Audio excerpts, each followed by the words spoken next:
script change from last night. What was the difference? I would say special teams. You know, at 5-on-5, I liked us early, and we were in control of the game at 2-0, playing 5-on-5 hockey. You know, and then obviously a lot of minor penalties, some retaliation penalties, some penalties, just lack of concentration, lack of discipline. That put us in 4-on-4 situations, 4-on-5, 3-on-5 situations, and you know, all of a sudden the tide starts turning. So in this game, especially against a team like Portland that's got a good power play, but against any team in this league, you've got to be disciplined. You can't deviate from that process or that structure or that level of mental discipline for 1 second. And the second you deviate, you put yourself at risk, and that's what we did tonight. The Winterhawks were a little bit tougher maybe. Do you think there was a little bit of a lack of discipline from the Royals in taking those penalties? Yeah, I would agree with that. You know, we knew for sure that Portland was going to respond that way after last night. They were going to be physical, they were going to block shots, they were going to be tenacious. But I really thought our guys did too. They knew that was coming, and they went after it in the same way at 5-on-5. That's why it was 2-0 for us at 5-on-5. Second, we started taking penalties, the whole thing turned, and that's discipline.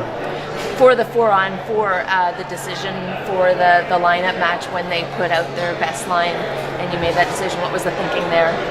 Our best line. Best versus best, get our best offensive players out and let's go score. That's what 4-on-4 is all about. And I trust those guys defensively too. 4-on-4, you're not necessarily in a situation where you want to, you know, play a defensive match and just hope to get through it. You want to attack and score. And I trust those players defensively and offensively, so that's why they were out there. Last night you had some praise for the officiating crew. Any comment tonight on how the game was called? Nope, no comment on that. There was. We took penalties, our penalties were penalties, so definitely not going to complain about our lack of discipline and blame it on the officials, that's for sure. Highlight tonight, Yoder getting his first WHL goal. Any, congratulations around the room for Yoder? Yeah, of course, the players are all really happy for him, and, you know, he almost had a couple more, too. He was around the puck, he was around the net.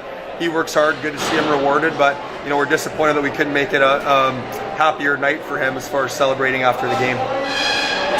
Is tomorrow a rest day for the team or preparation for Prince George? A little bit of both. We have to rest and recover. Busy schedule right now, 4 and 5. So we'll do some rest and recovery for sure, but we also need to be better for Prince George. So we're going to have some discussion on our discipline and our team structure and make sure that is improved for Friday night.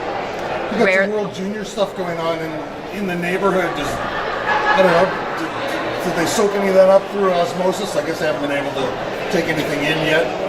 I don't think so. I think we're pretty well insulated from that. You know, that's all taking place elsewhere at hotels and other buildings, and we're just focused on our day-to-day here.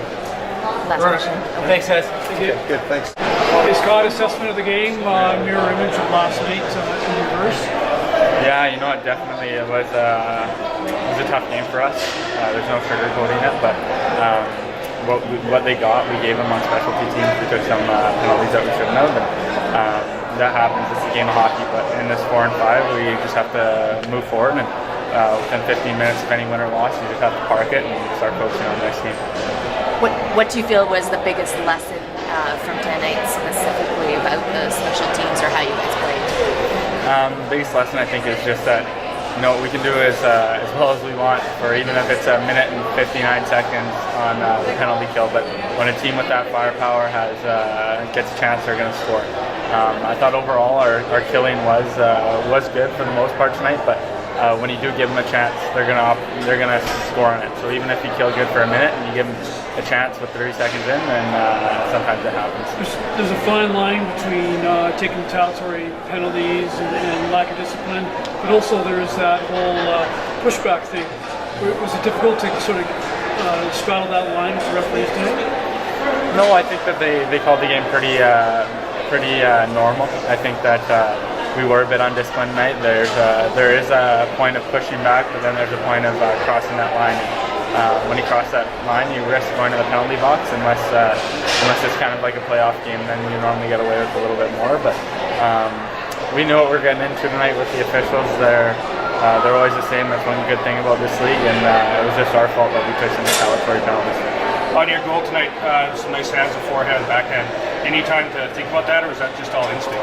You know what? It's funny. My dad, from a young age, is always the only I guess thing that he's always told me about the game is just take what the game gives you. And I just tried to take what the game gave me. I didn't really have forehand shot off, so I poked my backhand and tried to get it first.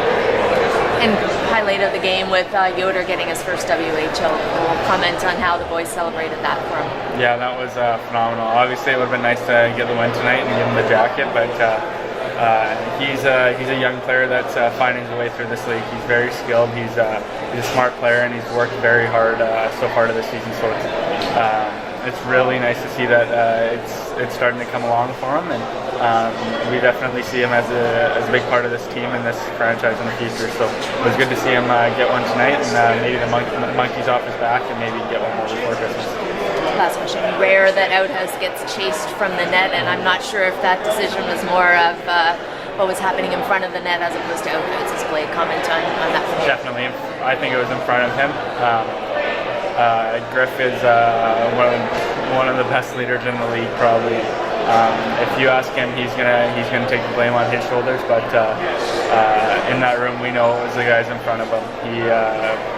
He's honestly, in my opinion, the best goalie in the Western Hockey League. So anytime that he gets chased out of the net, it's normally the guys in front of him. So we just have to move on past this game and look forward to Prince George. Thank you. Thank you. Thank you.